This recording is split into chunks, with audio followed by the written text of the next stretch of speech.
I put up a piece about the closure of the M25 a short while ago, and I got some rather firm comments back saying that I don't know really what I'm talking about. Of course I don't. I don't drive. I rely on other people who drive if I have to access something that I can't get to by train.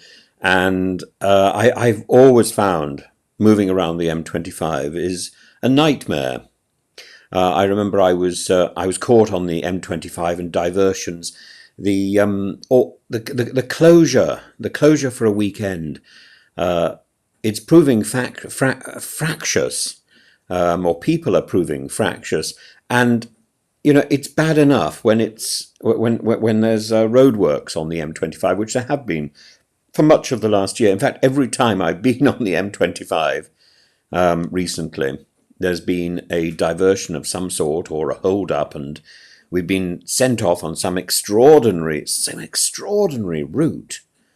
And I remember my first attempt to get to Epsom, when I was doing panto, hours and hours going round and round in some circle because of incomprehensible signage and a sat-nav that was quite defiant that we should remain on the M25. Imagine trying to do that in a foreign language. And Heathrow Airport is only a couple of inches away on the map from junctions 10 and 11. Now, the reason I'm coming back on this is, number one, I feel it's important to flag up the fact that all of this sort of stuff should have been taking place incrementally over a period of time, and shutting such a national artery seems absurd if you haven't got an alternative.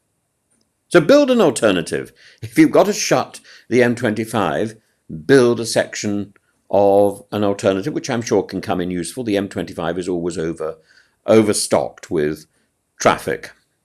And Jonathan Wade, who is the National Highways chief, I think he's rather patronising in saying walk, train or bike.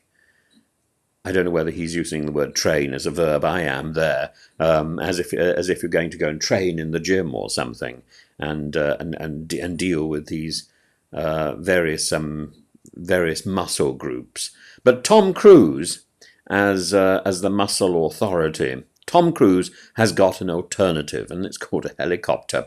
Chopper the way from Battersea or something out to the Longcross studios, which are very close to junctions 10 and 11. And he said that anybody, any of his crew or his performers who are needed to complete Mission Impossible 8, which is filming at the moment, will be choppered over to the studio and won't have to negotiate the misery of sitting on one of these diversions from the M25. As I say, plan ahead and we don't have this problem. But you can't plan ahead to use alternative transport in the UK at the moment because you can't rely on it happening. The trains are as unreliable as clearly is the M25. Probably the better thing to do is just simply to stay at home and do the knitting.